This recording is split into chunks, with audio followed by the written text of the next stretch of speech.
Predoni professionisti, bande che agivano nel territorio, sgominato un altro gruppo di albanesi che nei mesi scorsi hanno razziato le case di tutto il Veneto. I carabinieri di Padova sono arrivati a loro dopo aver seguito e arrestato una banda di connazionali bloccati in Trentino Alto Adige a metà dicembre. Gli stessi che si burlavano del nostro paese. Qui entro ed esco, faccio quello che voglio, dicevano intercettati al telefono. Ora però si trovano tutti in carcere. Venivano prese delle aree per determinati periodi di tempo, che possono essere 1 o 2 settimane, e venivano in maniera puntiforme saturate. Dopo i primi 3 arresti, in manette ora ci sono altri 3 albanesi, mentre un quarto ha il divieto di dimora nel nostro paese. Sono responsabili di almeno una trentina di furti compiuti tra luglio e settembre 2014 a Padova e provincia, nei territori di Este, Monselice e Abano Terme, e di un centinaio di colpi commessi nelle Marche. L'indagine era partita a luglio scorso dopo che la banda aveva commesso un furto nel Vicentino. Ne era nato un folle inseguimento fino a Padova, dove hanno abbandonato l'auto in zona Palestro e si sono chiusi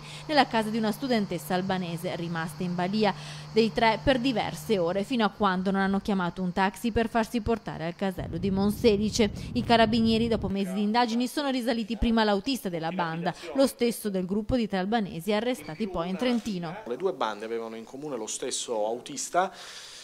Si dotavano di questi personaggi, noi ne abbiamo identificato un autista proprio di questi soggetti, che rallentava in maniera tale che dalle intercettazioni mediante GPS, quindi dall'analisi dei tracciati, non emergesse immediatamente l'obiettivo o un range di obiettivi davanti ai quali si erano fermati.